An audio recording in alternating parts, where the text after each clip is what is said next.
Cockroach जनता पार्टीला कोर्टामध्ये खेचणं केंद्र सरकारला चांगलंच महागात पडले. कारण की कोर्टामध्ये जे घडलं ते कोणालाही अपेक्षित नव्हतं. ज्यांनी कॉक्रोच जनता पार्टीविरुद्ध अपील केली त्यांना सुप्रीम कोर्टाने झापलंय. नेमकं कॉक्रोच जनता पार्टीला कोर्टामध्ये का ओढण्यात आलं? कोर्टामध्ये नेमकं असं काय घडलं? केंद्र सरकारचा यामध्ये काय सहभाग होता? चला सविस्तर आपण या व्हिडिओमधून पाहूया. त्या अगोदर आपल्या चॅनलवरती नवीन असाल तर सबस्क्राईब करायला विसरू नका. आता बघा, कोर्टामध्ये काय घडलं हे जाणून घेण्या अगोदर प्रत्येक मुद्दा महत्त्वाचा आहे, त्यामुळं प्रत्येक मुद्दा सर्वांनी लक्ष देऊन ऐका. भारताच्या राजकारणात, सोशल मीडियात आणि न्याय व्यवस्थेमध्ये गेल्या काही दिवसापासून एक नाव वादळासारखं फिरतंय आणि ते नाव म्हणजे कॉक्रोच जनता पार्टी. सुरुवातीला वाटलं कोणीतरी कॉक्रोच जनता पार्टीने एखादी मीम तयार केली असेल, एखादा व्हिडिओ असेल, त्यामुळे सोशल मीडियावरती ट्रेंड होतोय, पण काही दिवसांनी शांत होईल. पण तसं काही झालं नाही. या उलट परिस्थिती इतकी बदलली, कॉक्रोच जनता पार्टीचा हा विषय दिल्ली हायकोर्ट आणि सुप्रीम कोर्टापर्यंत गेला. इंटरनेटवरती एक जोक म्हणून सुरू झालेली ही पार्टी आता सर्वांच्या केंद्रस्थानी आली आहे. या संपूर्ण प्रकरणामध्ये सर्वात जास्त नाव चर्चेत आलं ते अभिजित दिपकेचं, ज्याने कॉक्रोच जनता पार्टी सोशल मीडियावरती आणली. गेल्या काही आठवड्यापासून सोशल मीडियावरती त्याच्या नावाची प्रचंड चर्चा आहे. AI पद्धतीने बनवलेली गाणे, व्यंगात्मक व्हिडिओ, सोशल मीडियाच्या माध्यमातून सरकारवरती केलेले हल्ले आणि इंटरनेटवरील आक्रमक ट्रोलिंग यामुळे कॉक्रोच जनता पार्टी संपूर्ण देशभर व्हायरल झाली. लाखो तरुण या पार्टीशी जोडले गेले. कारण ही फक्त राजकारणावरील टीका नव्हती.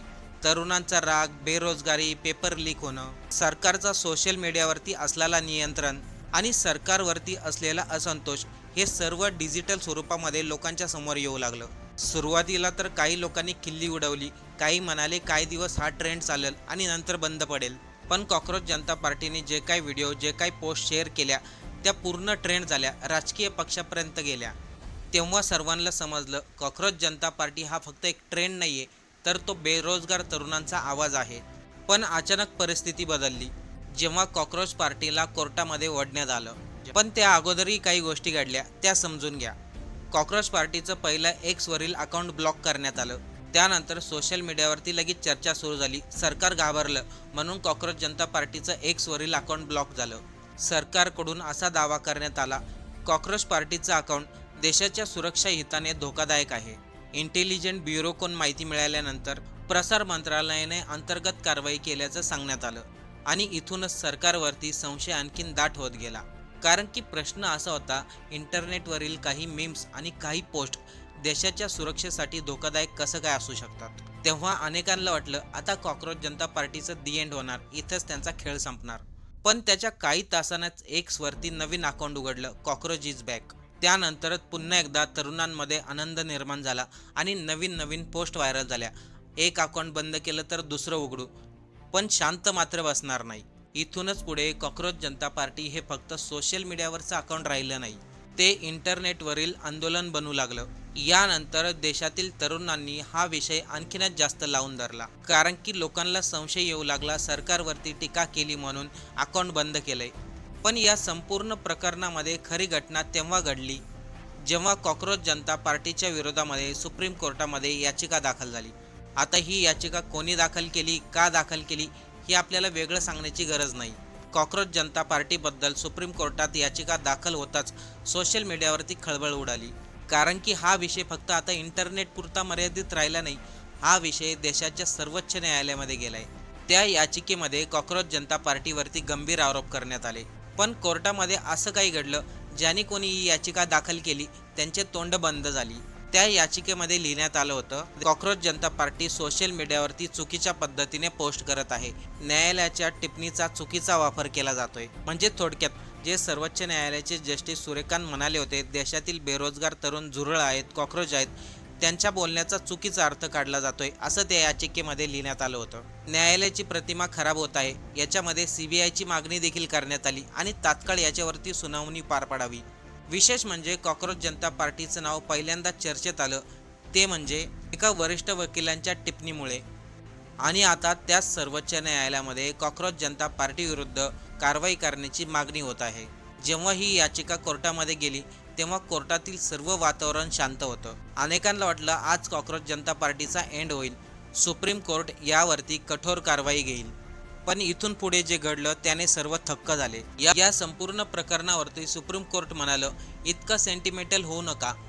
कॉक्रोच जनता पार्टीचं प्रकरण इतकं गंभीर नाही की तातडीने सुनावणी व्हायला हवी. हे ऐकताच सोशल मीडियावरती प्रतिक्रिया काही जण म्हणाले कॉक्रोच जनता पार्टीचा विषय सुप्रीम कोर्टाने हलक्यात घेतला, तर काही जण म्हणाले कॉक्रोच जनता पार्टीला मोठा दिलासा मिळाला. कारण की अनेकांना वाटलं होतं हा विषय आता सुप्रीम कोर्टात गेलाय, त्यामुळं सुप्रीम कोर्ट कॉक्रोच पार्टीवरती तातडीने ॲक्शन घेईल. पण तसं काहीही झालं नाही. या उलट कोर्टाने ज्याने कोणी कॉक्रोच पार्टीच्या विरोधामध्ये याचिका दाखल केली त्यांना शांत राहण्याचं आवाहन केलं. आणि इथून मग नवीन प्रतिक्रिया यायला सुरुवात झाली. सोशल मीडियावरती तरुणांनी आपलं मनोगत व्यक्त केलं. कॉक्रोच जनता पार्टीला सरकारने जितकं दाबण्याचा प्रयत्न केला तितकीच ती पार्टी आणखीन जास्त मजबूत होत चालली आहे. यामध्ये आणखीन एक वाद समोर आला. काही IT सेलच्या लोकांनी दावा केला की कॉक्रोच जनता पार्टीचे बहुतेक फॉलोअर हे भारतीय नाहीत. सांगण्यात आलं कॉक्रोच पार्टीला ज्या लोकांनी फॉलो केले ते सर्व पाकिस्तानी, बांगलादेशी आहेत. भाजपच्या अनेक कार्यकर्त्यांनी हा स्क्रीनशॉट केला. कॉक्रोच पार्टीचे फॉलोअर फेक आहेत. एवढंच काय, भाजपचे केंद्रीय मंत्री रिजिजू यांचं नाव देखील चर्चेत आलं. तेव्हा अभिजित दिपकेने कॉक्रोच जनता पार्टीचा इनसाईड डाटाच काढला आणि तो डाटा सोशल मीडियावरती शेअर केला. त्यामध्ये स्पष्ट दिसतंय कॉक्रोच जनता पार्टीला ज्या लोकांनी फॉलो केले ते सर्व भारतीय आहेत आणि भारतामधील आहेत. जास्त करून मुंबई, दिल्ली, कोलकाता अशा मोठ्या शहरातील बेरोजगार तरुण आहेत. कॉक्रोच जनता पार्टीला बदनाम करण्यासाठी एक प्रोपोगंडा चालवला जातोय. पण एक गोष्ट आता स्पष्ट दिसते, हा विषय राष्ट्रीय पातळीवरती पोहोचला आहे. कारण की या पक्षाबद्दल आता फक्त सरकारच नाही, कोर्ट, मीडिया आणि सर्व राजकीय पक्ष आपलं मत व्यक्त करतायत. पण याच दरम्यान अभिजित दिपकेने सोशल मीडियावरती एक स्क्रीनशॉट सेंड केला. त्या स्क्रीनशॉटमध्ये अभिजित दिपकेला धमकी देण्यात आली होती, सर्व बंद कर, भाजपमध्ये तुला भरपूर पैसे मिळतील आणि जर तू असं केलं नाही तर तुला अमेरिकेमध्ये येऊन मारू. एवढंच नाही तर संभाजीनगरमध्ये राहणाऱ्या अभिजित दिपकेच्या आईवडिलांना देखील धमक्या येऊ लागल्या. इथे कॉक्रोच जनता पार्टीचे तरुण थांबले नाहीत, त्यांनी टीका करायला सुरुवात केली. ते म्हणाले एका व्यक्तीला घाबरताय, आईवडिलांना धमक्या दिल्या जात आहेत. हेच आहे का अभिव्यक्ती स्वातंत्र्य? पण या सर्वांमध्ये एक महत्त्वाची गोष्ट घडली, ती म्हणजे कोर्टाची भूमिका. एका बाजूला सुप्रीम कोर्टामध्ये कॉक्रोच जनता पार्टीबद्दल याचिका दाखल होते, दुसऱ्या बाजूला सोशल मीडियावरील अकाउंट बंदीवरून वाद सुरू झालाय. म्हणजे दोन्ही बाजूने न्यायालयीन लढाई सुरू आहे. आणि आता संपूर्ण देशाचं लक्ष एकाच गोष्टीकडे लागलंय, पुढे कॉक्रोच जनता पार्टीबद्दल सुप्रीम कोर्ट काय निकाल देणार. जर भविष्यामध्ये कॉक्रोच जनता पार्टीने सरकारला प्रश्न विचारले, आमचे अकाउंट सोशल मीडियावरून बंद का केले जातात, याचं उत्तर देखील सरकारला कोर्टामध्ये द्यावा लागेल. आता या सर्व प्रकरणाबद्दल आपल्याला काय वाटतंय, आपलं मत कमेंट करून नक्की सांगा.